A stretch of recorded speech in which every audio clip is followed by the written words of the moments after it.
The artificial lights of Proxima Station cast a cold, sterile glow over the docking bay, turning the polished metal walkways into rivers of silver. Liliana kept her hood drawn low over her head as she moved quickly, blending into the crowd of engineers and pilots. She was supposed to be reviewing the station's security measures and trade facilities, yet all she could think about was the way his eyes had lingered on hers at the welcome reception. Mark had looked at her like no one else in the entire galaxy ever had, direct, unapologetic, and utterly fascinated. The first few days had been formal. Mark had guided her along the station's promenades and laboratories, explaining the newest human technologies and giving her briefings on each trading sector. But even in the sterile world of protocols and briefings, there had been a warmth, a tension between them that seemed to defy reason. For a Kalrani royal to fall for a human was unheard of, an impossibility that not even Liliana could explain to herself.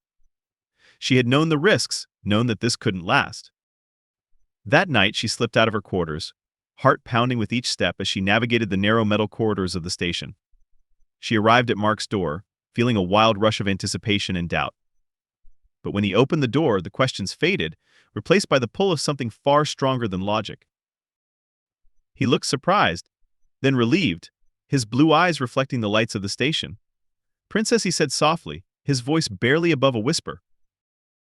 "Mark," she murmured, her voice trembling slightly. They stood there for a moment, each waiting for the other to step back, to make the impossible decision to stay separate. But neither moved. He reached out and took her hand, gently pulling her inside.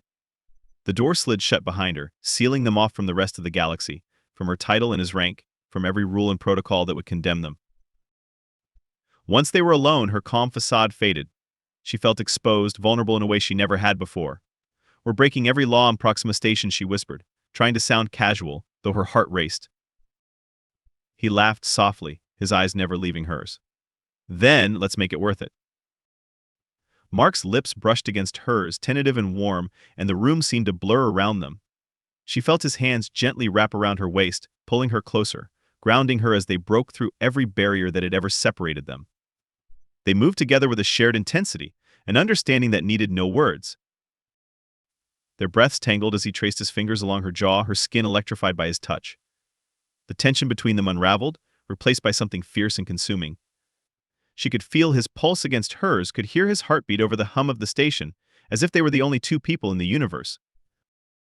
When they finally broke apart, breathless and spent, Liliana felt a thrill of fear and exhilaration.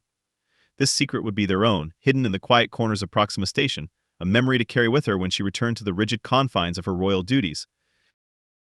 But a part of her had already begun to hope, to wonder if maybe somehow they could find a way to stay connected. She let herself linger there a little longer, entwined with him, the galaxy and its expectations fading away. After a final embrace, she slipped back out of his quarters and into the silent corridors, the air now heavy with the weight of what had passed between them. Back on Colan Prime, the weeks passed in a blur of palace meetings, trade negotiations, and ceremonial appearances. Liliana focused on her duties with renewed intensity, trying to bury the memory of that night, to convince herself it was a fleeting indulgence. But she couldn't shake the feeling of his touch, the warmth that seemed to linger deep inside her. It wasn't until a few weeks later that she felt the first wave of dizziness, a faint nausea that left her clutching the edges of tables, breathing slowly to keep from fainting. It was subtle at first, so easy to dismiss that she thought she was imagining it. But as the weeks passed, her body began to change in unmistakable ways, and she finally allowed herself to face the truth. Liliana was pregnant. She'd felt it gradually, like a quiet, insistent hum resonating within her. For a Kalrani, pregnancy was an overwhelming experience. Her senses intensified, her emotions sharpened, every fiber of her body adapting to nurture the new life. But what grew inside her was something neither fully Kalrani nor entirely human. It was something new, unique, a bridge between two worlds. The weight of it settled on her slowly. She couldn't reveal this to anyone. Her father would consider it a betrayal of their people, a threat to the Kalrani royal line. To her family and her people, this child would be seen as nothing less than a scandal.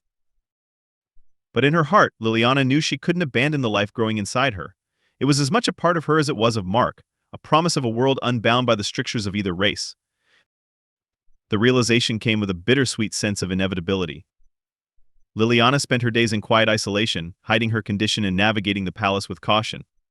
Every glance from an attendant felt like a silent judgment, every question from her father an accusation she had to deny. The palace doctor's visits became a new source of tension. Each time he examined her, she feared he'd see through her, that he'd recognize the subtle but unmistakable signs of a Kalrani pregnancy. So far, she'd managed to avoid any real examination, citing exhaustion from her duties and dismissing him with reassurances. But the whispered rumors hadn't stopped. They spread like smoke through the palace halls, carrying whispers of scandal, of betrayal. And then, one evening, her father summoned her. Princess Liliana, the attendant announced as she entered the throne room, bowing low. King Vulin sat at the far end, his long silver hair flowing over his shoulders, the ethereal shimmer of his robe catching the light. His expression was unreadable, but there was an edge in his gaze that made her heart skip. "Father," she greeted, lowering her head in respect. He studied her in silence for a moment. "We have things to discuss." A faint chill went through her, but she kept her face impassive. "Of course." "You know there are rumors," he began, his voice measured. "Rumors that tarnish the Kalrani royal name. They claim a human dalliance has occurred within our palace walls. A disgrace that, if true, could shatter our reputation. You understand what this means."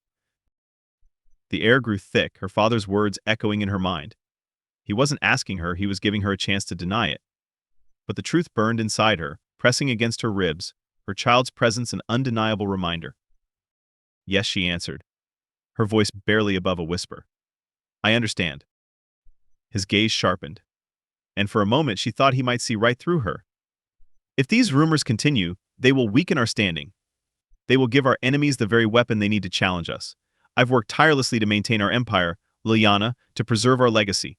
If there's anything you wish to confess, now's the time." The words were an invitation, a final opportunity to tell him everything. But she knew her father's nature well. The Kalrani were fiercely protective of their purity, their power. A human Kalrani child would be seen as a liability, a dilution of strength. And as much as she loved him, she couldn't trust him with the life she now carried. "I have nothing to confess, father," she replied, her voice steady. He observed her a moment longer, his expression softening just enough to reveal disappointment before it hardened again. "Then be careful, daughter. Our enemies are always watching, waiting for a sign of weakness." She inclined her head, grateful for the chance to leave before he could say more. She exited the throne room, her pulse racing as she moved through the endless, opulent corridors of the palace. Her path turned unconsciously toward the palace gardens, the one place where she felt like she could breathe. As she walked among the towering blooms and swaying plants, she felt the weight of the palace walls lift just a little. The garden was more than a retreat, it was a sanctuary. Ancient and enchanted, its plants were deeply connected to the Kalrani lineage, meant to protect and sustain the royal bloodline. Each bloom leaned toward her as she passed, as if sensing her turmoil, and she reached out, brushing a violet petal with her fingertips. The faint rustling of footsteps behind her broke her thoughts. She turned, her heart pounding, only to see Neela, her closest friend, watching her with concern. "Liliana," Neela whispered, looking around to make sure they were alone. "I've been trying to find you all day." Liliana tried to offer a reassuring smile, but the worry in her friend's eyes made it impossible. "What is it, Neela?" Neela took her hand, her voice dropping to a whisper. "There are rumors spreading faster than before. They're saying you're carrying a child. And not just any child." The words hit her like a blow, and she stumbled back slightly, her heart pounding. They know." Neela's eyes softened, full of sympathy and fear. "Not for sure. But they're close. The palace doctor has started asking questions, and people have begun noticing that you seem different. Your father's spies won't need long to put the pieces together." A shiver ran down Liliana's spine. If they find out, she didn't finish the thought. She knew all too well what would happen if the truth surfaced. Neela squeezed her hand, her grip firm and steady. "Then you have to leave, Liliana. Leave the palace, at least until your child is born.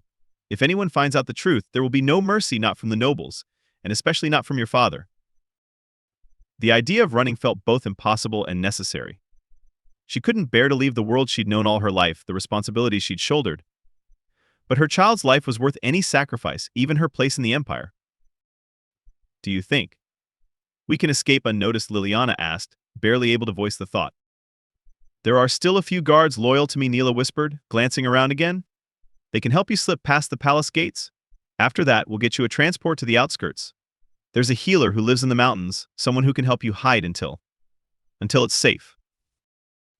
The plan was fragile, full of uncertainty and risk, but it was the only option she had. She couldn't think of herself now. She could only think of the life she was protecting, the child who would one day be born into a world that might never accept them. She nodded, taking a shaky breath. Tonight, then.